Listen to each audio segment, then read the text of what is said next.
പിതാവിൻ്റെയും പുത്രൻ്റെയും പരിശുദ്ധാത്മാവിൻ്റെയും നാമത്തിൽ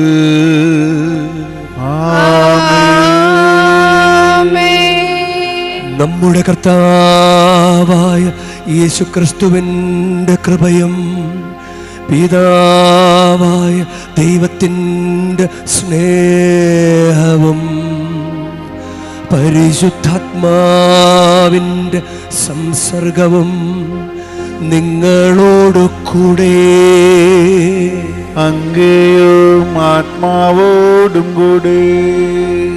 ഈശോയിൽ സ്നേഹമുള്ളവരെ, ജനുവരി 16 ജോസഫ് വാസ്, വിശുദ്ധ ജോസഫ് വാസിൻ്റെ തിരുനാൾ കൊണ്ടാടുകയാണ്. ശ്രീലങ്കയുടെ പ്രത്യേക അപ്പോസ്തലനാണ്, മധ്യസ്ഥനാണ്. പക്ഷേ ഇദ്ദേഹം ജനിച്ചത് ഗോവയിലാണ്. ഇദ്ദേഹം കർത്താവിനോടുള്ള തീക്ഷ്ണതയെ പ്രതി നല്ലൊരു മിഷണറിയായി ജീവിച്ചു. ഇദ്ദേഹത്തിൻ്റെ മരണസമയത്ത് അദ്ദേഹത്തെക്കുറിച്ച് പറയുക, അദ്ദേഹം സ്വയം മാതാവിന് തന്നെ അടിമയായി സമർപ്പിച്ചുകൊണ്ട് കത്തിച്ച മെഴുകുതിരി കയ്യിൽ പിടിച്ചുകൊണ്ട് യേശുനാമം ഉച്ചരിച്ചുകൊണ്ടാണ് അദ്ദേഹം മരണമടഞ്ഞത്. ഇതൊരു ഭാഗ്യമാണ്.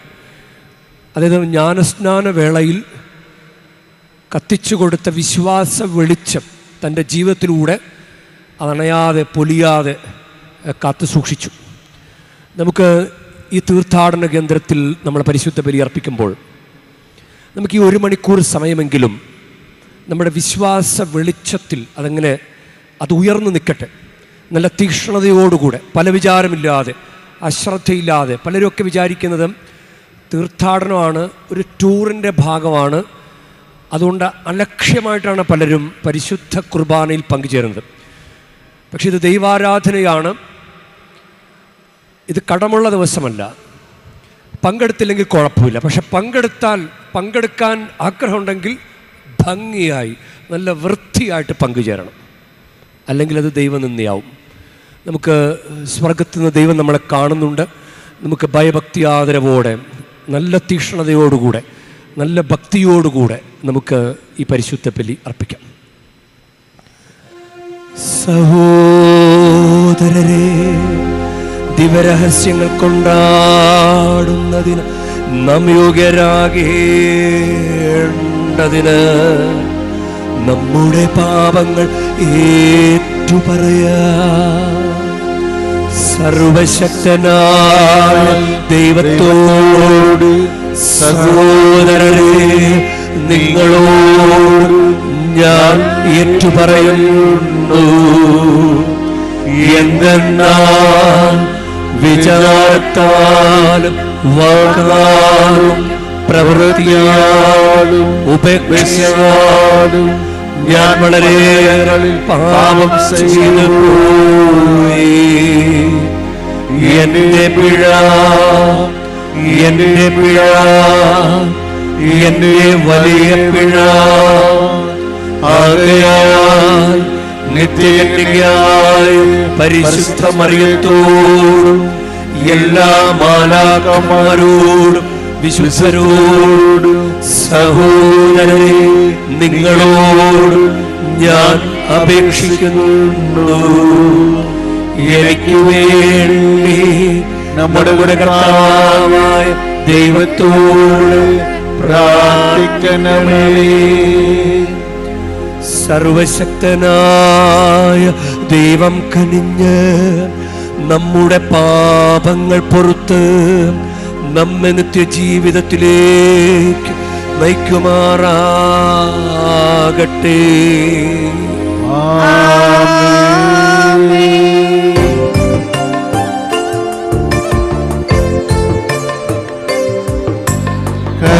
കർത്താവേ കനിയണമേ, കർത്താവേ കനിയണമേ.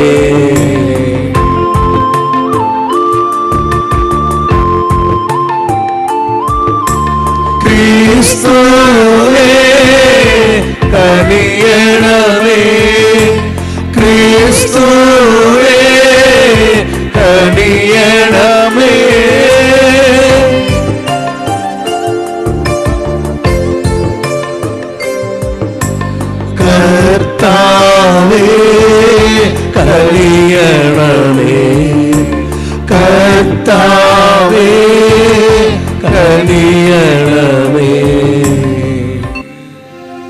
നമുക്ക് പ്രാർത്ഥിക്കാം.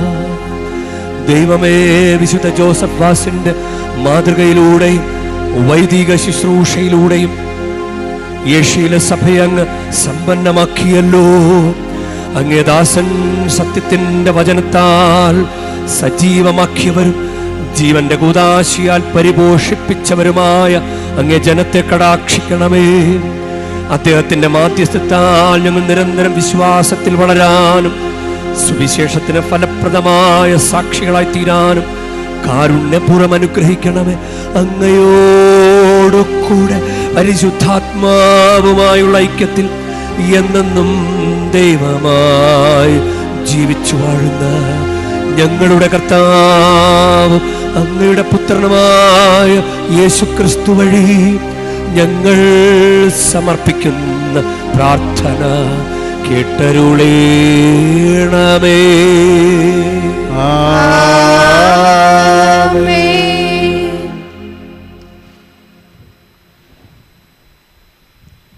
സാമുവേലിന്റെ 1-ാം പുസ്തകത്തിൽ നിന്ന്.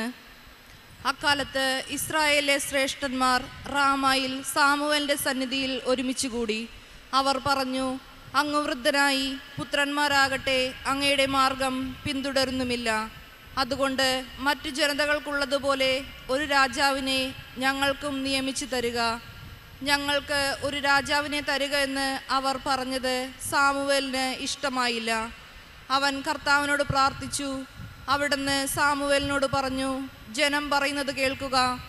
അവർ നിന്നെയല്ല, തങ്ങളുടെ രാജാവായ എന്നെയാണ് തിരസ്കരിച്ചിരിക്കുന്നത്. രാജാവിനെ ആവശ്യപ്പെട്ടവരോട് കർത്താവിൻ്റെ വാക്ക് സാമുവേൽ അറിയിച്ചു. നിങ്ങളെ ഭരിക്കാനിരിക്കുന്ന രാജാവ് നിങ്ങളോട് ഇങ്ങനെ ചെയ്യും. തൻ്റെ രഥത്തിൻ്റെ മുൻപിൽ ഓടാൻ തേരാളികളും അശ്വഭടന്മാരുമായി അവൻ നിങ്ങളുടെ പുത്രന്മാരെ നിയോഗിക്കും. 1000ങ്ങളുടെയും 50കളുടെയും അധിപന്മാരായി അവൻ അവരെ നിയമിക്കും. ഉഴവുകാരും കൊയ്ത്തുകാരും ആയുധപ്പണിക്കാരും രഥോപകരണ നിർമ്മാതാക്കളുമായി അവരെ നിയമിക്കും. നിങ്ങളുടെ പുത്രിമാരെ സുഗന്ധതൈലക്കാരികളും പാചകക്കാരികളും അപ്പക്കാരികളുമാക്കും. നിങ്ങളുടെ വയലുകളിലും മുന്തിരിത്തോട്ടങ്ങളിലും ഒലിവ് തോട്ടങ്ങളിലും വച്ച് ഏറ്റവും നല്ലത് അവൻ തൻ്റെ സേവകർക്ക് നൽകും. നിങ്ങളുടെ ധാന്യങ്ങളുടെയും മുന്തിരിയുടെയും ദശാംശമെടുത്ത് അവൻ തൻ്റെ കിങ്കരന്മാർക്കും ഭൃത്യന്മാർക്കും നൽകും. നിങ്ങളുടെ ദാസന്മാരുടെയും ദാസികളുടെയും ഏറ്റവും നല്ല കന്നുകാലികളെയും കഴുതകളെയും അവൻ തൻ്റെ ജോലിക്ക് നിയോഗിക്കും. അവൻ നിങ്ങളുടെ ആട്ടിൻപറ്റത്തിൻ്റെ ദശാംശമെടുക്കും. നിങ്ങൾ അവൻ്റെ അടിമകളായിരിക്കും.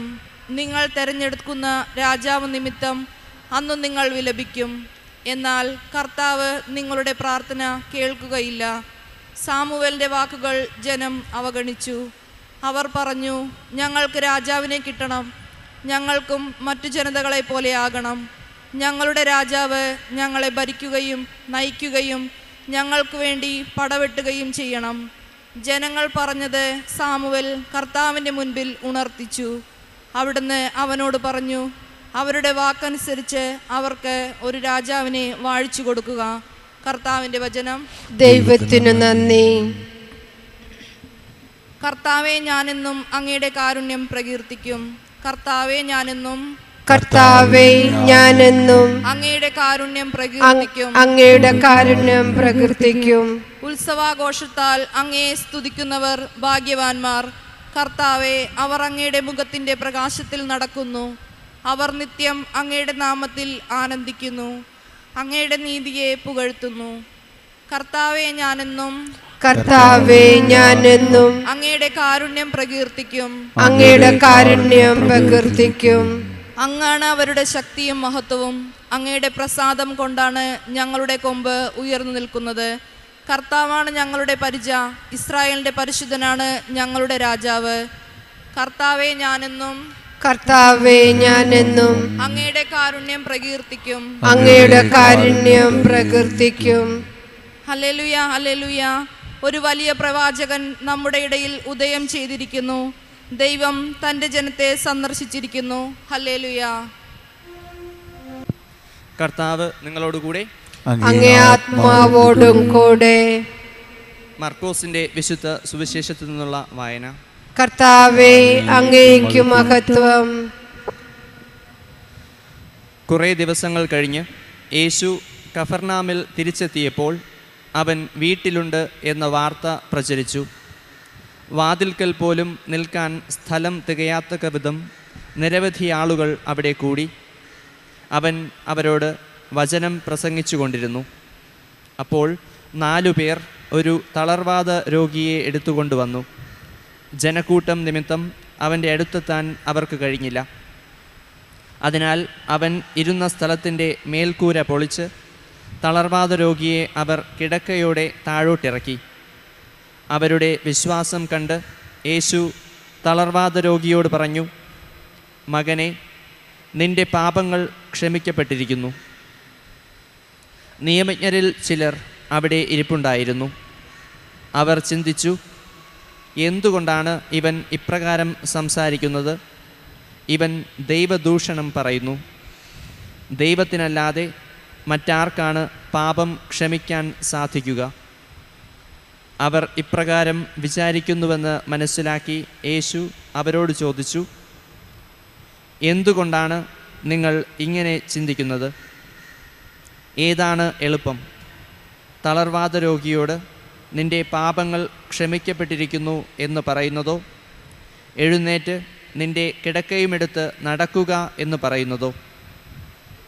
എന്നാൽ ഭൂമിയിൽ പാപങ്ങൾ ക്ഷമിക്കാൻ മനുഷ്യപുത്രന് അധികാരമുണ്ടെന്ന് നിങ്ങൾ അറിയേണ്ടതിന് അവൻ തളർവാദ രോഗിയോട് പറഞ്ഞു, ഞാൻ നിന്നോട് പറയുന്നു, എഴുന്നേറ്റ് നിന്റെ കിടക്കയുമെടുത്ത് വീട്ടിലേക്ക് പോവുക. തൽക്ഷണം അവൻ എഴുന്നേറ്റ് കിടക്കയുമെടുത്ത് എല്ലാവരും കാണുകെ പുറത്തേക്ക് പോയി. എല്ലാവരും വിസ്മയിച്ചു. ഇതുപോലൊന്ന് ഞങ്ങൾ ഒരിക്കലും കണ്ടിട്ടില്ല എന്ന് പറഞ്ഞ് അവർ ദൈവത്തെ മഹത്വപ്പെടുത്തി. കർത്താവിൻ്റെ വചനം. ക്രിസ്തുവേ, അങ്ങേക്ക് സ്തുതി.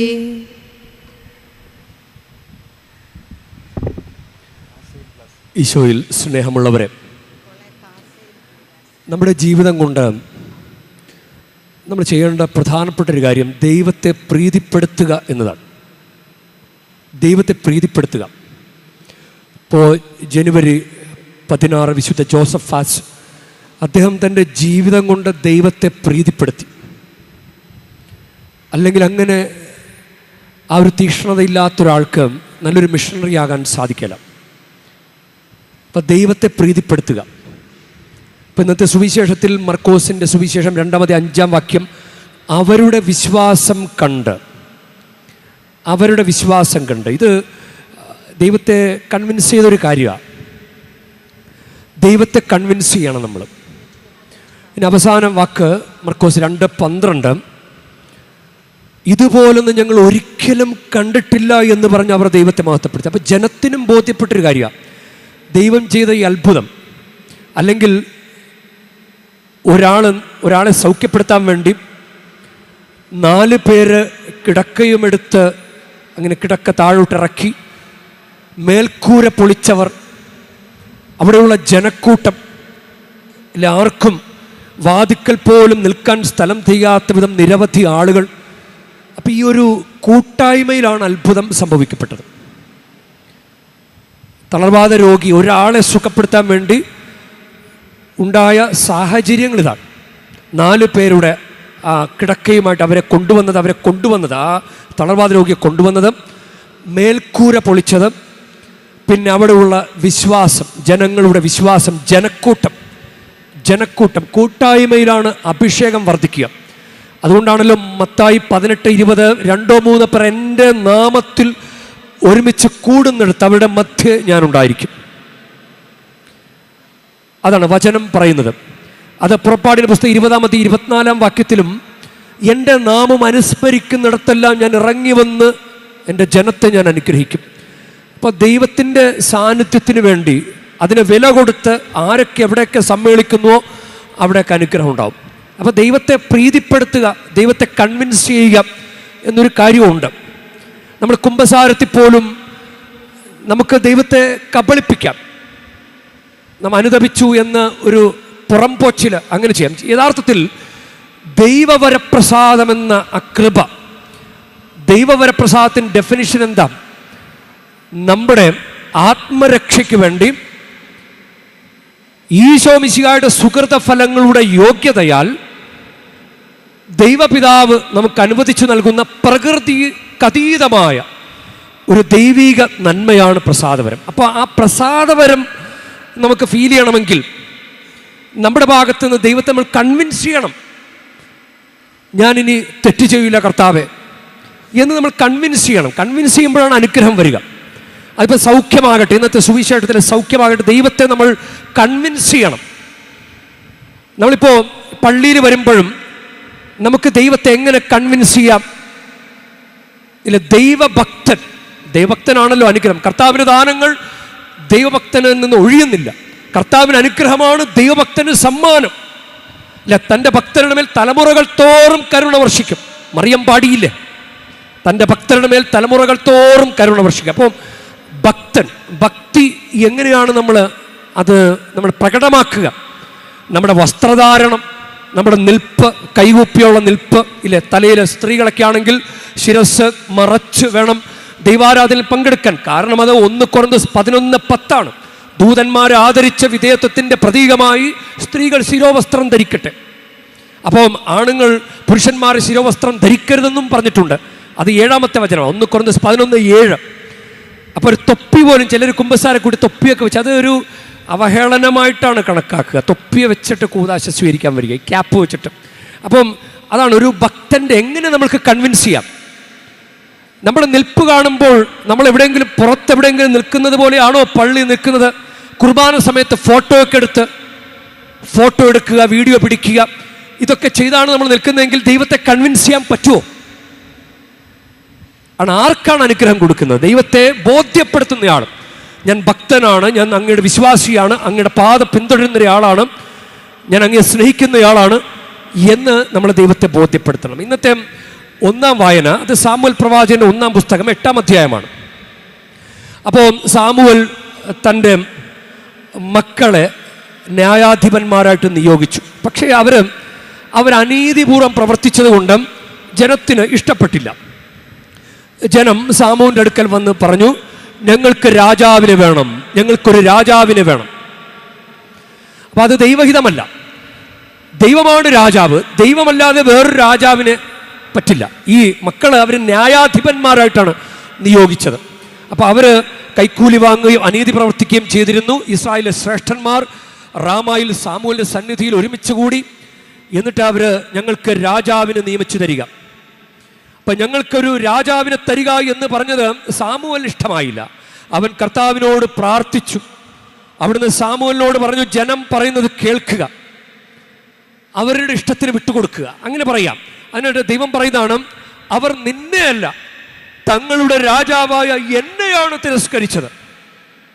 ഈജിപ്തിൽ നിന്ന് കൊണ്ടുവന്ന ദിവസം മുതൽ അവർ എന്നെ ഉപേക്ഷിച്ച് അന്യദേവന്മാരെ ആരാധിച്ചുകൊണ്ട് എന്നോട് ചെയ്തത് തന്നെയാണ് അവർ നിന്നോടും ചെയ്യുന്നത്. കണ്ട, ദൈവത്തെ കൺവിൻസ് ചെയ്യാൻ പറ്റുന്നില്ല അവർക്ക്. അപ്പം പിന്നെയും അത് വന്ന് പറയുകയാണ്. ദൈവം പറഞ്ഞത്, അപ്പോൾ ദൈവം പറയും, ഇങ്ങനെയൊക്കെയുള്ള രാജാവായിരിക്കും. രാജാവ് വന്നാൽ നിങ്ങളെ ഭയങ്കരമായിട്ട് നിയന്ത്രിക്കും, ചിലപ്പോൾ നിങ്ങൾ അവൻ്റെ അടിമയായി മാറും എന്ന് പറഞ്ഞ് കുറെ കാര്യങ്ങൾ അങ്ങനെ പറഞ്ഞു കൊടുക്കുക. അതായത് രാജാക്കന്മാരുടെ രീതിയെക്കുറിച്ച് 8-ാം അധ്യായം 1 സാമുവേൽ 8-ാം അധ്യായം 11 മുതൽ 18 വരെ അത്രയും കാര്യങ്ങൾ ഇങ്ങനെ പറഞ്ഞു കൊടുക്കുകയാണ്. രാജാവ് ഇങ്ങനെയൊക്കെ ആയിരിക്കും, അതുകൊണ്ട് സൂക്ഷിച്ച് വേണം രാജാവിനെ സ്വീകരിക്കാൻ. രാജാവിന് വേണമെന്ന് മുറവിളി കൂട്ടുന്നുണ്ടല്ലോ, പക്ഷെ രാജാവ് വന്നാൽ നിങ്ങൾ അവൻ്റെ അടിമയായിരിക്കും. എന്നിട്ടും അവരെ വീണ്ടും അതിങ്ങനെ പറഞ്ഞുകൊണ്ടിരുന്നു. അപ്പോൾ ദൈവം പറയാണ് 18-ാമത്തെ വാക്യത്തിലാണ്, നിങ്ങൾ തിരഞ്ഞെടുക്കുന്ന രാജാവ് നിമിത്തം അന്ന് നിങ്ങൾ വിലപിക്കും. അതായത് നിങ്ങൾ ഇഷ്ടമുള്ള പോലെ നടന്നാൽ പിന്നീട് നിങ്ങൾ ദുഃഖിക്കും. ഇതെല്ലാം വേണ്ടായിരുന്നു, കുറേ സമയം പോവും, സമയമെല്ലാം നഷ്ടമായി കഴിയുമ്പോൾ നിങ്ങൾ മനസ്സിലാക്കും ദൈവത്തെ വിളിച്ചാൽ മതിയായിരുന്നു എന്ന്.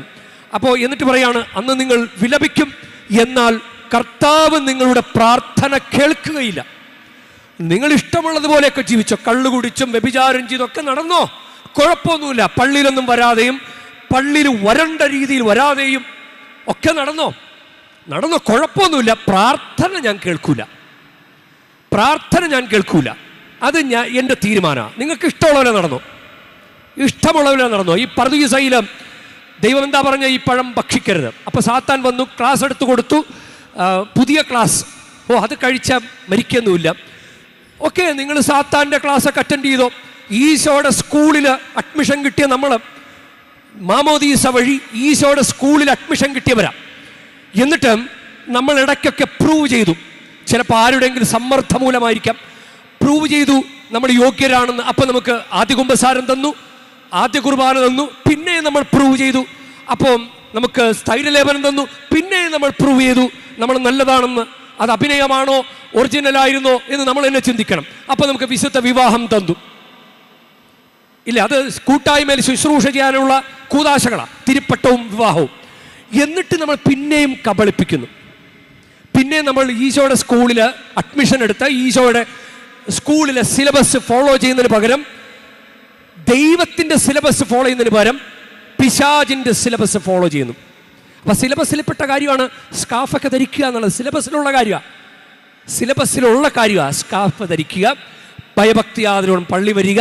അപ്പോൾ നമ്മൾ നമ്മുടെ ഇഷ്ടം പോലെ നടന്നു കഴിഞ്ഞാൽ ഓക്കെ, നിങ്ങൾക്ക് രാജാവിനെയൊക്കെ തരാം, പക്ഷെ ഇങ്ങനെയൊക്കെ ആയിരിക്കും, പ്രശ്നങ്ങളൊക്കെ ഉണ്ടാകും, നിങ്ങൾ അവൻ്റെ അടിമയായി മാറും, നിങ്ങൾക്ക് സ്വാതന്ത്ര്യം ഉണ്ടാകിയല്ല, പിന്നെയും രാജാവ്. അപ്പോൾ അങ്ങനെ പറയുമ്പോൾ ഓക്കെ, എങ്കിൽ നിങ്ങളുടെ പ്രാർത്ഥന നിങ്ങൾ ഇഷ്ടമുള്ള പോലെ ചെയ്തോ. പിന്നെയും സാമുവേലിൻ്റെ വാക്കുകൾ ജനം അവഗണിച്ചു. സാമുവേൽ വന്നിട്ട് പറയുകയാണ് ജനത്തോട്, ഇങ്ങനെയാണ് കർത്താവ് പറയുന്നത്. അവഗണിച്ച് അവർ പറഞ്ഞു, ഞങ്ങൾക്ക് രാജാവിനെ കിട്ടണം, ഒറ്റ വാശി. എനിക്കിപ്പോൾ ഇങ്ങനെയൊക്കെ പള്ളി വരാൻ പറ്റൂ, ഞാൻ ഇങ്ങനെയൊക്കെ വരൂ, എനിക്കിഷ്ടമുള്ള പോലെയൊക്കെ ഞാൻ ചെയ്യും, എനിക്ക് പറ്റുമെങ്കിൽ എന്നെ അനുഗ്രഹിച്ചാൽ മതി. അങ്ങനൊരു വാശി പാടില്ല. കാരണം ദൈവകൃപ നിറഞ്ഞവളെ എന്ന് മറിയത്തെ വിളിച്ചപ്പോൾ മറിയം അതുപോലും തനിക്കൊരു യോഗ്യതയായിട്ട് വേണ്ട, അങ്ങയുടെ ദാസിയാണ്, ഇതാ കർത്താവിൻ്റെ ദാസി എന്ന് പറഞ്ഞ് മറിയം നിന്റെ വാക്കിന് നിറവേറട്ടെ എന്നാണ് പറഞ്ഞത്. നമ്മൾ കുറച്ചങ്ങ് മുന്നോട്ട് പോയി കഴിയുമ്പോൾ നമ്മൾ ആ രീതികളൊക്കെ ഉപേക്ഷിച്ച് എനിക്കിത് ചെയ്തു തരണം, ചെയ്തു തന്നില്ലെങ്കിൽ ഞാൻ വേറെ വിശ്വാസങ്ങളിലേക്ക് പോകും, കർത്താവിനോട് പ്രാർത്ഥിച്ചിട്ട് എനിക്ക് കിട്ടുന്നില്ല എന്നതുകൊണ്ടാണ് ഞാൻ ദുരാചാരം ചെയ്തത്. നമുക്ക് ഇഷ്ടമുള്ള പോലെയൊക്കെ ചെയ്യുകയാണ്. ഇഷ്ടമുള്ളതുപോലെ ചെയ്താൽ ഇതാണ് പ്രശ്നം. അപ്പം രാജാവിന് വേണം, ഞങ്ങൾക്ക് മറ്റു ജനതകളെപ്പോലെ ആകണം, ഞങ്ങളുടെ രാജാവ് ഞങ്ങളെ ഭരിക്കുകയും നയിക്കുകയും ഞങ്ങൾക്ക് വേണ്ടി പടവെട്ടുകയും ചെയ്യണം. അങ്ങനെ അവിടുന്ന് അവനോട് പറഞ്ഞു, അവരുടെ വാക്കനുസരിച്ച് അവർക്ക് രാജാവിനെ വാഴിച്ചു കൊടുക്കുക. സാമുവേൽ ഇസ്രായേലിനോട് പറഞ്ഞു, ഓരോരുത്തരും താങ്കളുടെ പട്ടണങ്ങളിലേക്ക് മടങ്ങി. അത് അവിടെ അവസാനിപ്പിച്ചു. പെട്ടെന്ന് ആ സംസാരം അവിടെ തീർന്നു. അതുപോലെ ചിലപ്പോൾ ദൈവാനുഗ്രഹങ്ങളുടെ ഒരു ഫ്ലോ ഒഴുക്കിക്കളയുന്നത് നമ്മൾ തന്നെയായിരിക്കും. അവിടെ ആ സംഭാഷണം നിന്നു. ഓക്കെ, എങ്കിൽ നിങ്ങൾ ഇഷ്ടം പോലെ ചെയ്തോ. എനിക്ക് പറയാനുള്ളത് ഇതാണ്, നിങ്ങൾക്ക് ഇഷ്ടം, നമ്മൾ വീട്ടിൽ അപ്പനും അമ്മയൊക്കെ പറയില്ല, നിനക്ക് ഇഷ്ടമുള്ള പോലെ ചെയ്തോ. എനിക്ക് പറയാനുള്ള പറഞ്ഞു, ഇനി നമ്മൾ തമ്മിൽ ഒരു ബന്ധം ഉണ്ടാകില്ല എന്ന് പറയുന്നത് പോലെ ആക്കിക്കളഞ്ഞു. അതാണ് നമ്മൾ അത് ധ്യാനിക്കേണ്ട കാര്യം. സുവിശേഷത്തിൽ വരുമ്പോഴും, സുവിശേഷത്തിൽ ഞാനിങ്ങനെ ചില ആളുകളുടെ വിചാരം ആ മേൽക്കൂര പൊളിച്ച വീട് വല്ലവൻ്റെയും വീടാണെന്നാണ് വിചാരം. നമ്മളിങ്ങനെ ബൈബിൾ വായിക്കുമ്പോൾ നമുക്ക് മനസ്സിലാകുന്നൊരു കാര്യമാണ്, അത് ഈശോയുടെ ഭവനമെന്നാണ് ഞാൻ ധ്യാനിക്കുന്നത്. കാരണം അവൻ വീട്ടിലുണ്ടെന്ന വാർത്ത പരന്നു.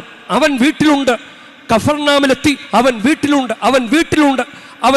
നമുക്കത് പ്രയോജനപ്പെടുത്തണം, അവനെ പ്രയോജനപ്പെടുത്തണം എന്ന് പറഞ്ഞ് ജനങ്ങൾ വാതിക്കൽ പോലും നിൽക്കാൻ പറ്റാത്ത വിധത്തിൽ അത്രയധികം ജനക്കൂട്ടം കൂടി. അപ്പോൾ ഒരു തളർവാദ രോഗിയെ അവർ കൊണ്ടുവരികയാണ്. അങ്ങനെ മേൽക്കൂര പൊളിച്ചു. അത് മേൽക്കൂര യഥാർത്ഥത്തിൽ ഈശോയുടെ വീടിൻ്റെ മേൽക്കൂരയാണെന്ന് ചിന്തിച്ചു കഴിഞ്ഞാൽ നമുക്ക് തൻ്റെ ഭവനം പോലും തന്നെപ്പോലും തകർത്തിട്ട് കുരിശുമരണം വഴി ഈശോ തകർന്നു പോയി, ഈശോ ഇല്ലാണ്ടായി, പാപമാക്കി, നശിപ്പിക്കപ്പെടേണ്ട ഒരു വസ്തുവെ പോലെയാക്കി. നാം എല്ലാവരും ദൈവത്തിൻ്റെ നീതിയാകേണ്ടതിന് പാപമറിയാത്തവനെ ദൈവം നമുക്ക് വേണ്ടി പാപമാക്കി. പാപം നശിപ്പിക്കപ്പെടേണ്ട ഒരു കാര്യമാണ്. 2 കൊരിന്ത്യർ 5:21 അപ്പം അതുപോലെ തൻ്റെ വീട് പോലും തകർത്തിട്ട് ഒരാളെ രക്ഷിക്കുന്ന ദൈവം. അങ്ങനെ ഒന്ന് ചിന്തിച്ചേ, എത്ര രസകരമാണ്. ദൈവമാണ്. അപ്പോൾ ഈ ജനക്കൂട്ടത്തിൻ്റെ വിശ്വാസം, തളർവാദ രോഗിയുടെ വിശ്വാസം, അവരെ കൊണ്ടുവന്ന 4 പേരുടെ വിശ്വാസം, മേൽക്കൂര പൊളിച്ചവർ, അത് ഈശോ ആയിരിക്കൂലല്ലോ, മേൽക്കൂര പൊളിച്ചവരുടെ വിശ്വാസം, ഇതൊക്കെ ഈശോ പോസിറ്റീവായിട്ടാണ് കണക്കാക്കുക. അപ്പോഴാണ് നിയമജ്ഞര് പറയുക, അവൻ ദൈവദൂഷണം പറയുന്നു. എട്ടാമത്തെ വാക്യത്തിൽ പറയുകയാണ്, മർക്കോസ് 2:8, അവർ ഇപ്രകാരം വിചാരിക്കുന്നത് മനസ്സിലാക്കി യേശു അവരോട് ചോദിച്ചു, എന്തുകൊണ്ടാണ് നിങ്ങൾ ഇങ്ങനെ ചിന്തിക്കുന്നത്? ആ സാമുവല് ദൈവത്തോട് പ്രാർത്ഥിക്കുമ്പോൾ, ദൈവത്തോട് അവർക്ക് രാജാവിനെ വേണം എന്ന് പറയുമ്പോൾ 7-ാമത്തെ വാക്യത്തിൽ, 8-ാം അധ്യായം 1 സാമുവൽ 8-ാം അധ്യായം 7-ാമത്തെ വാക്യത്തിൽ ദൈവം തന്നെ പറയണം, അവിടുന്ന് സാമുവലിനോട് പറഞ്ഞു, ജനം പറയുന്നത് കേൾക്കുക, അവർ നിന്നെയല്ല തങ്ങളുടെ രാജാവായ എന്നെയാണ് തിരസ്കരിക്കുന്നത്. ഈജിപ്തിൽ നിന്ന് കൊണ്ടുവന്ന ദിവസം മുതൽ അവർ എന്നെ ഉപേക്ഷിച്ച് അന്യദേവന്മാരെ ആരാധിച്ചുകൊണ്ട് എന്നോട് ചെയ്തത് തന്നെയാണ് അവർ നിന്നോടും ചെയ്യുന്നത്. ഈ ഒരു വേദന എപ്പോഴും, അതായത് എല്ലാം കൊടുത്തു, വീടൊക്കെ പൊളിച്ച് അനുഗ്രഹം കൊടുക്കുമ്പോൾ നിയമജ്ഞരെ പെറുപെറുക്കുന്ന ദൈവദൂഷണം പറഞ്ഞു. എന്തുകൊണ്ടാണ് ഇങ്ങനെ ചിന്തിക്കുന്നത്? ഇത്രയും അനുഗ്രഹം തന്നിട്ട് എന്തുകൊണ്ടാണ് നിങ്ങൾക്കൊന്നും മനസ്സിലാകാത്തത്? ദൈവത്തിന്റെ സ്നേഹം, ദൈവത്തിന്റെ കുരിശുമരണം, യേശു ഏകരക്ഷകനാണെന്ന് എന്തുകൊണ്ടാണ് മനസ്സിലാക്കാൻ പറ്റാത്തത്? എന്തുകൊണ്ടാണ് യേശുവിന്റെ കുരിശുമരണത്തിന്റെ അനുസ്മരണം പരിശുദ്ധ കുർബാനയിൽ ഇത്ര പ്രാധാന്യമില്ലാതെ പങ്കെടുക്കുന്നത് എന്തുകൊണ്ടാണ്? നിങ്ങൾക്ക് മനസ്സിലായിട്ടില്ലേ ഈശോയുടെ വേദന? മനസ്സിലായിട്ടില്ലേ? ഈ വേദന ദൈവത്തിനുണ്ട് എപ്പോഴും. ഇഷ്ടമുള്ളവരെ ചെയ്തോ, പക്ഷെ ദൈവത്തെ വേദനിപ്പിക്കാൻ പാടില്ല. ദൈവത്തെ പ്രീതിപ്പെടുത്തണം. ദൈവത്തെ നമ്മൾ പ്രീതിപ്പെടുത്തണം. അതാണ് ദൈവത്തെ പ്രീതിപ്പെടുത്തുക. നമ്മൾ നല്ല കാര്യങ്ങളോട് ചില ആളുകൾ എപ്പോഴും മറുതലിച്ചു നിൽക്കും. സുഭാഷിതങ്ങളുടെ പുസ്തകം 18-ാം അധ്യായം 1-ാം വാക്യം, വേറിട്ടു നിൽക്കുന്നവൻ എല്ലാ നല്ല തീരുമാനങ്ങളോടും മറുതലിച്ചു നിൽക്കാൻ പഴുതു നോക്കുന്നു. അവൻ എന്തെങ്കിലും ഒരു കുറ്റം കണ്ടുപിടിച്ചുകൊണ്ടിരിക്കും. പള്ളിക്കകത്തായാലും എന്തായാലും സഭയിലും വൈദികരെയും ഒക്കെ ഇങ്ങനെ കുറ്റം പറഞ്ഞുകൊണ്ടിരിക്കും. അപ്പോൾ അവന് ദൈവത്തെ പ്രീതിപ്പെടുത്തണമെന്നൊരു ചിന്തയുണ്ടാവില്ല. അവനിങ്ങനെ, അതാണ് നമ്മൾ എന്താണ്, ഏത് ആറ്റിറ്റ്യൂഡിലാണ് നമ്മൾ ദൈവത്തെ സമീപിക്കുന്നത്? ദൈവത്തെ പ്രീതിപ്പെടുത്തിയാൽ നമുക്ക് അനുഗ്രഹം ഉണ്ടാകും. ഇന്ന് ഈ തീർത്ഥാടനം നടത്തുമ്പോൾ, തീർത്ഥാടനം യഥാർത്ഥത്തിൽ ഒരു കുറുക്കു വഴിയാണ്. ഇടവകയിലൊക്കെ ചില പള്ളിയിൽ പോക്കൊന്നും ഉണ്ടാകില്ല, മദ്യപാനമൊക്കെ ഉണ്ടാകും, അതുപോലെ കുമ്പസാരവും കുർബാന സ്വീകരണമൊന്നും ഉണ്ടാവില്ല. ഒരൊറ്റ യാത്ര തീർത്ഥാടനം, ഒരൊറ്റ മുട്ടുനിരങ്ങൾ, എനിക്ക് കാര്യം കിട്ടണം എന്നൊരു ചിന്ത പലപ്പോഴും ഉണ്ട്. അത് നെഞ്ചത്ത് കൈവച്ച് പറയാൻ പറ്റുമോ? ഞാൻ ആത്മാർത്ഥമായിട്ട് ദൈവത്തെ സ്നേഹിക്കുന്നത് കൊണ്ടാണ്, എനിക്ക് ദൈവത്തെ വേണം, എനിക്ക് ദൈവത്തെ പ്രീതിപ്പെടുത്തണം എന്ന് വിചാരിക്കുന്നത് കൊണ്ടാണോ തീർത്ഥാടനത്തിന് വന്നത്? ഇല്ല. ഈ ഒരൊറ്റ യാത്ര വഴി എനിക്ക് അങ്ങനെ കഷ്ടപ്പെട്ട് നേടിയെടുക്കേണ്ട കാര്യമൊന്നുമില്ല, എനിക്ക് ഈ ഒറ്റ യാത്ര വഴി എനിക്ക് കിട്ടണം. അങ്ങനെയുള്ള ചിന്തയാണെങ്കിൽ ദൈവത്തെ പ്രീതിപ്പെടുത്തുന്നില്ല. നമ്മൾ ദൈവത്തെ പ്രീതിപ്പെടുത്തൂ. അങ്ങനെ നിറഞ്ഞു നിൽക്കുക, ദൈവത്തിൻ്റെ കൂടെ നിൽക്കും, ദൈവത്തിൻ്റെ കൂടെ ദൈവത്തിൻ്റെ കൈപിടിച്ച് നടക്കും. അങ്ങനെ ഒരു ജീവിത ശൈലി നമ്മൾ ഫോളോ ചെയ്യുമ്പോൾ ദൈവത്തിന് ബോധ്യമാവും, നീ പ്രിയ മകനെ, നീ ദൈവത്തിൻ്റെ കൂടെയാണ്, ദൈവത്തിന് ബോധ്യമാകും. അതുകൊണ്ട് കർത്താവിൻ്റെ സിലബസ് തന്നെ ഫോളോ ചെയ്യണം. നമുക്ക് തൊടിയിച്ച് പോകാൻ പറ്റില്ല. നമ്മുടെ സിലബസ് എന്താ? കൗദാശിക ജീവിതം, കൂടെയുള്ള കുമ്പസാരം, കുർബാന അർപ്പണം, കുർബാന സ്വീകരണം. ഇപ്പോൾ ഇവിടെയൊക്കെ ആണെങ്കിൽ ആരാധന, ചാപ്പലിൽ പോയിരുന്ന ആരാധനയിലിരുന്ന് പ്രാർത്ഥിക്കുക. അപ്പം കൗദാശികമായ ഒരു കാര്യമായി. ഇനി നമുക്ക് നമ്മുടെ വചനാധിഷ്ഠിത ജീവിതം കൂടിയുണ്ട്. അത് നമ്മൾ ചെയ്യേണ്ടത് വചനം പഠിക്കണം, വചനം വായിക്കണം, വചനം ഉപയോഗിച്ച് പ്രാർത്ഥിക്കണം, കൽപ്പന പാലിക്കണം. അതാണ് വചനാധിഷ്ഠിത ജീവിതം. ഇനി പ്രാർത്ഥനാ ജീവിതം, വ്യക്തിപരമായിട്ട് പ്രാർത്ഥിക്കണം, കുടുംബ പ്രാർത്ഥന ചൊല്ലണം. ഇതാണ് ഇങ്ങനെ ഈ വഴി നമ്മൾ ദൈവത്തെ കൺവിൻസ് ചെയ്യണം. നമ്മൾ ആൾരൂപം കൊണ്ട് നേർച്ചപ്പെട്ടിട്ടാൽ അത് ദൈവത്തെ കൺവിൻസ് ചെയ്യാൻ പറ്റുമെന്ന് എനിക്ക് തോന്നുന്നില്ല. കാരണം ഈശോ സ്ഥാപിച്ച ഒരു കാര്യമല്ല ആൾരൂപം. തലമുടി പഠിച്ചാൽ ഈശോയെ കൺവിൻസ് ചെയ്യാൻ പറ്റുമെന്ന് അറിയില്ല. കാരണം ഈശോയ്ക്ക് മുടിയുണ്ട്. ഈശോ അങ്ങനെ ഒരു കാര്യം ചെയ്തിട്ട് പോലുമില്ല. പിന്നെ എങ്ങനെയാണ് ഈശോയെ കൺവിൻസ് ചെയ്യുന്നത്? ഇനി ചരടും തൂവാലയും താഴും താക്കോലും ഒക്കെ കെട്ടിപ്പൂട്ടിയിട്ടാൽ ഈശോയെ കൺവിൻസ് ചെയ്യാൻ പറ്റുമെന്ന് എനിക്ക് തോന്നുന്നില്ല. കാരണം ഈശോയായിട്ട് ഒരു ബന്ധവുമില്ല, ഒരു പുലബന്ധം പോലുമില്ല ഈശോയായിട്ട്. ഈശോയോട്ട് ബന്ധം വരുത്തുന്ന കാര്യങ്ങളാണ് കൗദാശിക ജീവിതം, വചനാധിഷ്ഠിത ജീവിതം, പ്രാർത്ഥന ജീവിതം. ദൈവത്തെ നിങ്ങൾ പ്രീതിപ്പെടുത്തിയാൽ, ചെറിയൊരു കാര്യം കൊണ്ടുപോലും പ്രീതിപ്പെടുത്തിയാൽ, ആ നല്ല കള്ളൻ ഒരൊറ്റ പ്രാർത്ഥന യേശുവേ അങ്ങയുടെ രാജ്യത്തെത്തുമ്പോൾ എന്നെ ഓർക്കണമേ. ഒരൊറ്റ പ്രാർത്ഥന, അതുകൊണ്ട് രക്ഷപ്പെട്ടു പോയതാ. അപ്പോൾ നമ്മളിങ്ങനെ ചൊല്ലിക്കൂട്ടുന്നതും ചെയ്തു കൂട്ടുന്നതും ദൈവത്തെ പ്രീതിപ്പെടുത്തുന്ന വിധത്തിലാണോ എന്ന് നമ്മൾ ധ്യാനിക്കണം. നമുക്കതുകൊണ്ട് അണയാതെ പിടിക്കാൻ തന്ന മാമോദീസയിലൂടെ തന്ന തിരി അതണയാതെ പിടിക്കണം. ആളിക്കൂട്ടിയിട്ട് കത്തിച്ചിട്ട് കാര്യമില്ല. തീ ചവറിങ്ങനെ ആളിക്കത്തും. അതുപോലെ പെട്ടെന്നൊരു ആവേശം, തീർത്ഥാടനത്തിൽ വന്നപ്പോൾ ആവേശം, ധ്യാനം കൂടിയപ്പോൾ ആവേശം, അങ്ങനെയൊന്നും കത്തിയിട്ട് കാര്യമില്ല. ആ ചവറ് ആളിക്കത്തുന്നത് മാത്രമേ ഉള്ളൂ. പിന്നെ അങ്ങ് കെട്ടുമ്പോൾ ഒരു കാറ്റ് വന്ന ചാരം പോലും പറന്നു, തിരി പോലെ കത്തി നിൽക്കണം. അതാണ് ജോസഫ് വാസ് നമ്മളോട് പറയുന്നത്. തിരി കത്തിച്ചു പിടിച്ച യേശുവിൻ്റെ നാമം ഉച്ചരിച്ചുകൊണ്ട് തന്നെ ദൈവത്തിന് പ്രതിഷ്ഠിച്ചുകൊണ്ട് മരണമടഞ്ഞു. അതാണ് മരണം വരെ തിരി പോലെ കത്തി നിൽക്കാൻ നമുക്ക് സാധിക്കട്ടെ. ദൈവത്തെ പ്രീതിപ്പെടുത്തുന്ന ജീവിതം നയിക്കാൻ നമ്മളെ ദൈവം അനുഗ്രഹിക്കട്ടെ. തിരുസന്നിധാനത്തിലെന്നും തിരുനാളമായി തെളിഞ്ഞിടാൻ സൗഗന്ധധൂമം ഉയർത്താൻ കുന്തുരുക്കം പോലെ മുന്നിൽ തിരുസന്നിധാനത്തിലെന്നും തിരുനാളമായി തെളിഞ്ഞിടാൻ സൗഗന്ധധൂമം ഉയർത്താൻ കുന്തുരുക്കം പോലെ മുന്നിൽ അതിനായി വരമേകണേ അതിനീശോ നീ വരണേ അതിനായി വരമേകണേ അതിനീശോ നീ വരണേ.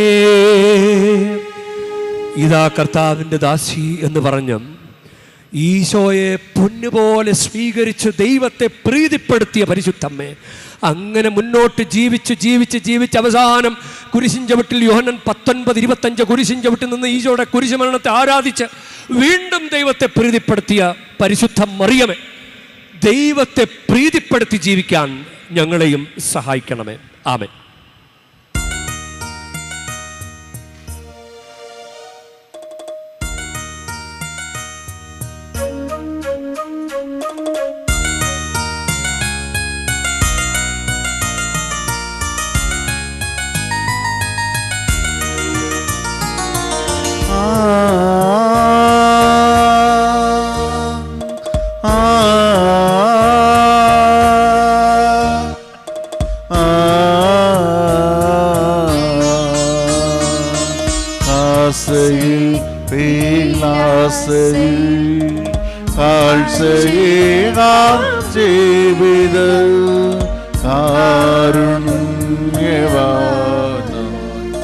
നല്ല ദൈവമേ,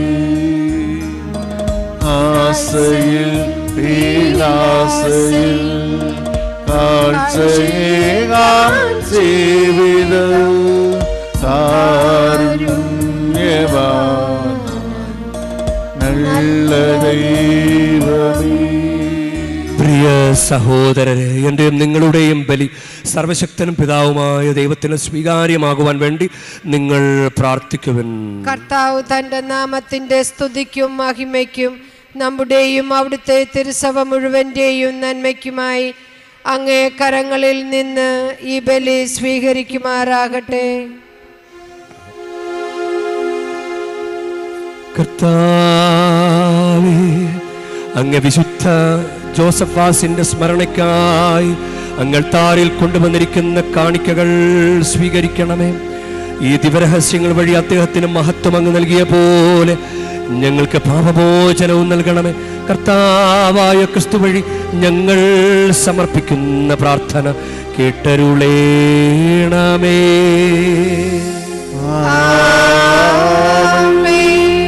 കർത്താവ് നിങ്ങളോടു കൂടെ,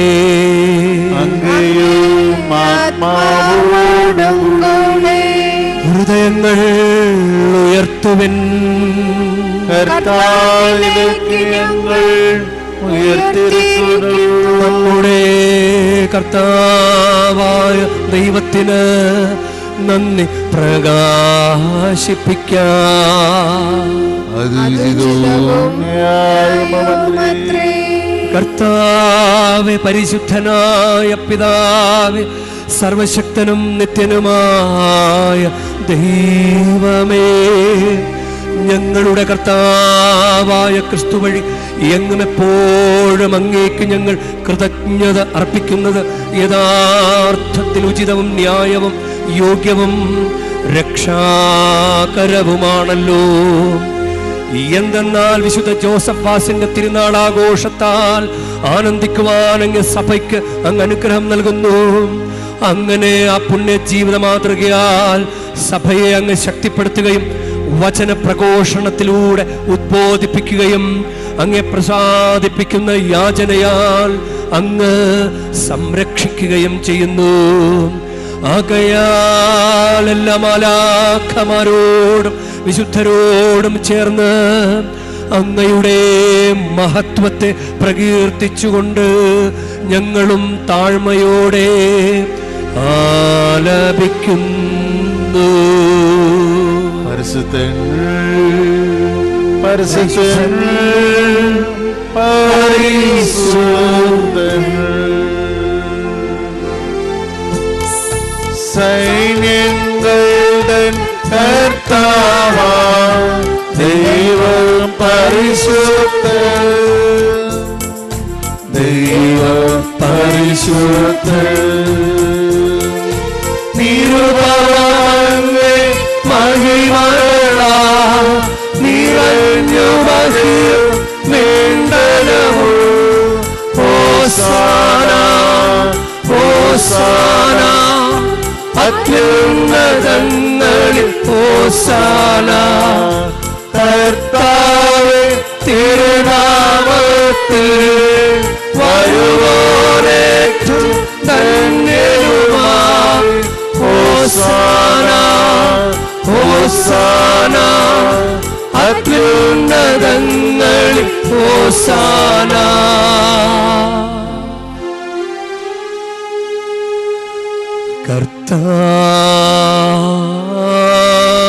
കർത്താവേ,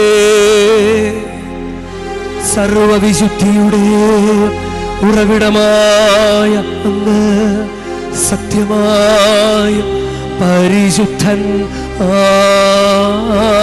ആകുന്നു.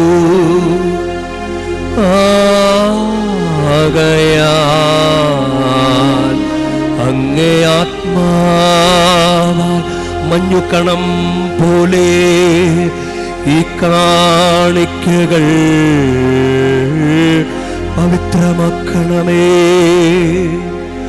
അങ്ങനെ ഞങ്ങൾക്കായി ഇവ ഞങ്ങളുടെ കർത്താവായ യേശുക്രിസ്തുവിൻ്റെ ശരീരവും രക്തവുമായി തീരുമാറാകട്ടെ. അവിടുന്ന് ഒറ്റിക്കൊടുക്കപ്പെട്ട് സുമനസ്സാലെ പീഡകൾ സഹിച്ചപ്പോൾ അപ്പമെടുത്ത് കൃതജ്ഞത പ്രകാശിപ്പിച്ച് മുറിച്ച് തൻ്റെ ശിഷ്യന്മാർക്ക് കൊടുത്ത് കൊണ്ട് അരുൾ ചെയ്തു. എല്ലാവരും ഇതിൽ നിന്നു വാങ്ങി ഭക്ഷിക്കുവിൻ. എന്തെന്നാൽ ഇത് നിങ്ങൾക്കു വേണ്ടി അർപ്പിക്കാനിരിക്കുന്ന എൻ്റെ ശരീരമാകുന്നു.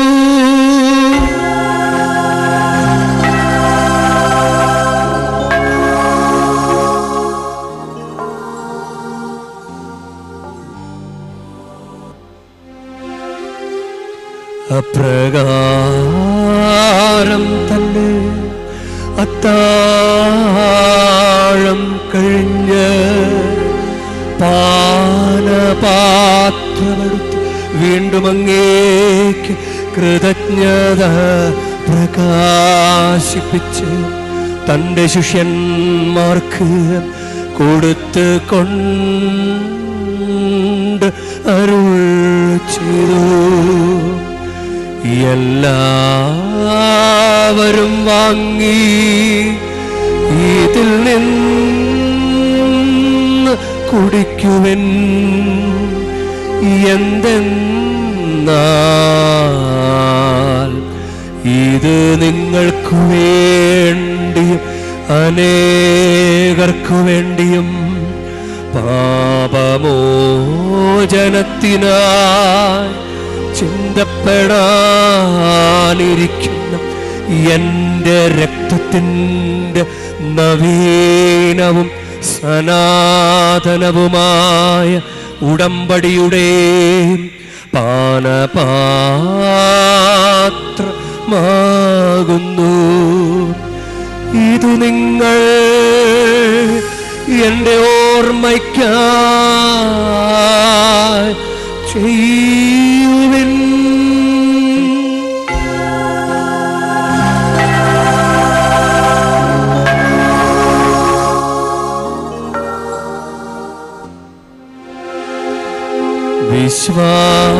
വിശ്വാസത്തിൻ്റെ രഹസ്യം. കർത്താവേ, അങ്ങ് വീണ്ടും വരുവരെ അങ്ങേ മരണം ഞങ്ങൾ പ്രഖ്യാപിക്കുന്നു. അങ്ങേ ഉയർപ്പ് ഞങ്ങളെ ഏറ്റുപറയുന്നു. ആഖയാൽ കർത്താവെ, അവിടുത്തെ മരണവും ഉയർപ്പും ഓർത്തുകൊണ്ട് അങ്ങ് തിരുമുൻപിൽ നിൽക്കുന്നതിനും അങ്ങേ പരിചരിക്കുന്നതിനും അർഹരാക്കി തീർത്തതിനും ഞങ്ങൾ നന്ദി പറഞ്ഞുകൊണ്ട് ജീവന്റെ അപ്പവും രക്ഷയുടെ പാനപാത്രവും ഞങ്ങളങ്ങേ കർപ്പിക്കുന്നു. ക്രിസ്തുവിൻ്റെ ശരീരത്തിലും രക്തത്തിലും പങ്കുചേരുന്ന ഞങ്ങളെ പരിശുദ്ധാത്മാവിൽ ഒന്നായി ചേർക്കണമെന്ന് താഴ്മയോടെ ഞങ്ങൾ അപേക്ഷിക്കുന്നു. കർത്താവെ, ലോകമെങ്ങും വ്യാപിച്ചു കിടക്കുന്ന അങ്ങേ സഭയെ ഓർക്കണമേ. ഞങ്ങളുടെ ലിയോ പാപ്പയോടും ഞങ്ങളുടെ രൂപതാധ്യക്ഷനായ സഹായരാജ് മെത്രാനോടും വൈദിക ഗണത്തോടുമൊത്ത് സഭയെ അങ്ങ് സ്നേഹത്തിൻ്റെ പൂർണ്ണതയിൽ എത്തിക്കണമേ.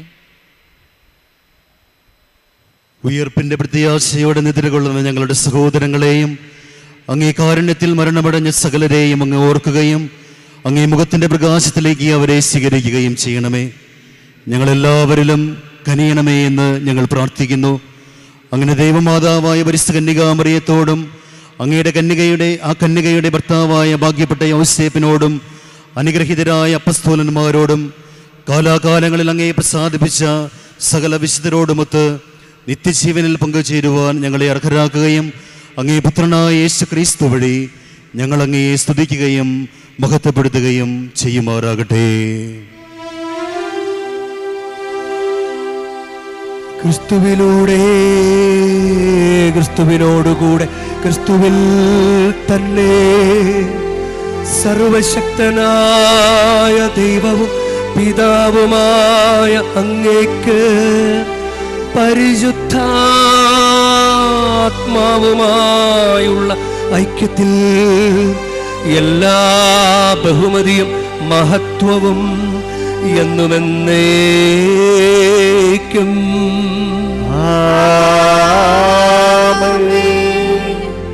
നമ്മുടെ കർത്താവ് കൽപ്പിച്ചതനുസരിച്ച് നമുക്കൊന്ന് ചേർന്ന് പ്രാർത്ഥിക്കാം. സ്വർഗസ്ഥനായ ഞങ്ങളുടെ പിതാവേ, അങ്ങേ നാമം പൂജിതമാകണമേ, അങ്ങേ രാജ്യം വരണമേ, അങ്ങേ തിരുമനസ് സ്വർഗത്തിലെ പോലെ ഭൂമിയിലുമാകണമേ. അന്നു വേണ്ട ആഹാരം ഇന്ന് ഞങ്ങൾക്ക് തരണമേ. ഞങ്ങളോട് തെറ്റ് ചെയ്യുന്നവരോട് ഞങ്ങൾ ക്ഷമിക്കുന്ന പോലെ ഞങ്ങളുടെ തെറ്റുകൾ ഞങ്ങളോടും ക്ഷമിക്കണമേ. ഞങ്ങളെ പ്രലോഭനത്തിൽ ഉൾപ്പെടുത്തരുതേ, തിന്മയിൽ നിന്ന് ഞങ്ങളെ രക്ഷിക്കണമേ. കർത്താവേ, എല്ലാ തിന്മകളിൽ നിന്നും ഞങ്ങളെ മോചിപ്പിക്കണമേ.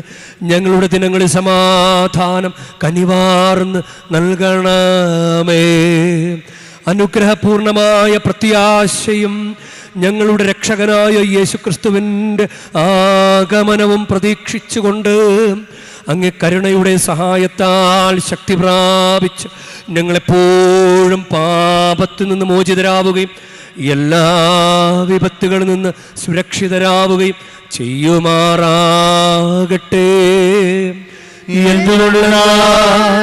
രാജ്യവും ശക്തിയും മഹത്വവും എന്നേക്കും അങ്ങയുടേതാകുന്നു. സമാധാനം ഞാൻ നിങ്ങൾക്ക് നൽകുന്നു, എൻ്റെ സമാധാനം നിങ്ങൾക്ക് ഞാൻ തരുന്നുവെന്ന് അങ്ങ് അപ്പോസ്തലന്മാരോട് അരുൾ ചെയ്ത കർത്താവായ യേശുക്രിസ്തുവേ, ഞങ്ങളുടെ പാപങ്ങളല്ല പിന്നെയോ അങ്ങ് സഭയുടെ വിശ്വാസം തൃക്കൺ പാർത്ത് അങ്ങ് തിരുവുള്ളമനുസരിച്ച് സഭയ്ക്ക് സമാധാനവും ഐക്യവും നൽകുവാൻ കനിയണമേ. എന്നും ജീവിക്കുകയും വാഴുകയും ചെയ്യുന്ന അങ്ങ് ഞങ്ങളുടെ ഈ പ്രാർത്ഥന കേട്ടരുളേണമേ.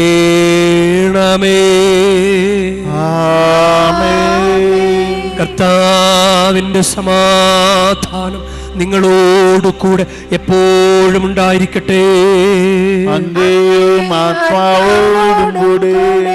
നിങ്ങൾ പരസ്പരം ക്രിസ്തുവിന്റെ സമാധാനം ആശംസിക്കുവിൻ.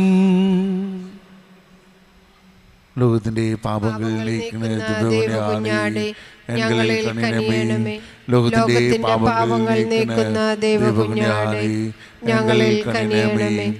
ലോകത്തിന്റെ പാപങ്ങൾ നീക്കുന്ന ദൈവകുഞ്ഞാടേ, ഞങ്ങൾക്ക് സമാധാനം നൽകണമേ.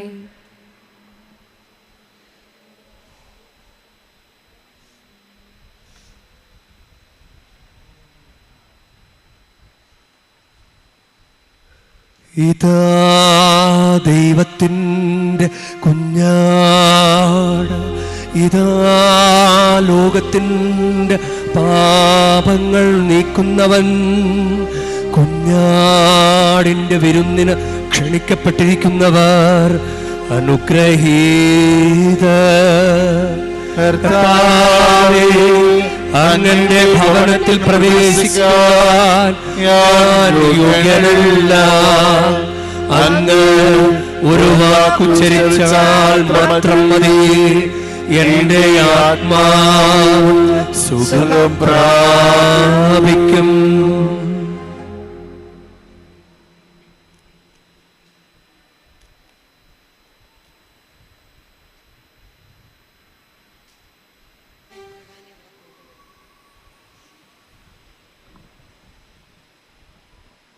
നമുക്ക് പ്രാർത്ഥിക്കാം. സർവശക്തനായ ദൈവമേ, വിശുദ്ധ ജോസഫാസിന്റെ തിരുനാൾ ആഘോഷിക്കുന്ന എല്ലാവരിലും സ്വർഗീയ വിരുന്ന് ഉന്നതത്തിൽ നിന്നുള്ള ശക്തി ദൃഢീകരിക്കുകയും വർദ്ധിപ്പിക്കുകയും ചെയ്യട്ടെ. അങ്ങനെ വിശ്വാസദാനം അതിൻ്റെ സമഗ്രതയിൽ ഞങ്ങൾ കാത്തു സൂക്ഷിക്കുകയും വെളിപ്പെടുത്തപ്പെട്ട രക്ഷാമാർഗത്തിലൂടെ ചരിക്കുകയും ചെയ്യുമാറാകട്ടെ. കർത്താവായ ക്രിസ്തു വഴി ഞങ്ങൾ സമർപ്പിക്കുന്ന പ്രാർത്ഥന കേട്ടരുളേണമേ.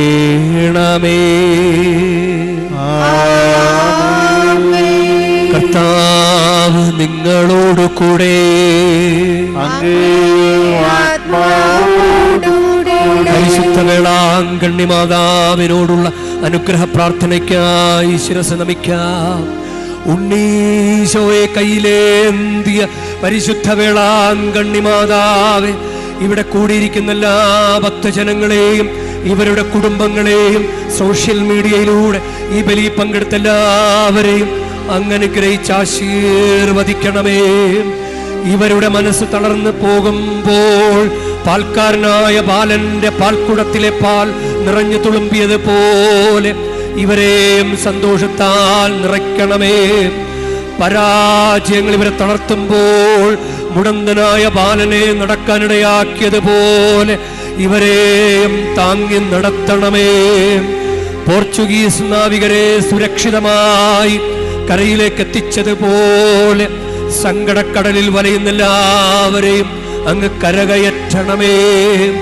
അനുഗ്രഹദായിനിയായ പരിശുദ്ധ ആരോഗ്യമാതാവിൻ്റെ ആശീർവാദം നിങ്ങളോടുകൂടെ എപ്പോഴും ഉണ്ടായിരിക്കട്ടെ. ഈശോ തൻ്റെ മാതാവിൻ്റെ കരങ്ങളിലൂടെ നമ്മേവരെയും സ്പർശിക്കുകയും സുഖപ്പെടുത്തുകയും കാത്തു സംരക്ഷിക്കുകയും ചെയ്യട്ടെ. സർവശക്തനും കാരുണ്യവാനുമായ ദൈവം പിതാവും പുത്രനും പരിശുദ്ധാത്മാവും നിങ്ങളെ ഏവരെയും, നിങ്ങളുടെ കുടുംബങ്ങളെയും, നിങ്ങളുടെ പ്രാർത്ഥനാ നിയോഗങ്ങളെയും സമൃദ്ധമായി അനുഗ്രഹിക്കുമാറാകട്ടെ. ക്രിസ്തുവിന്റെ സ്നേഹത്തിലും സമാധാനത്തിലും പോകുവിൻ. ദിവ്യപൂജ സമാപിച്ചു. ദൈവത്തിന് നന്ദി.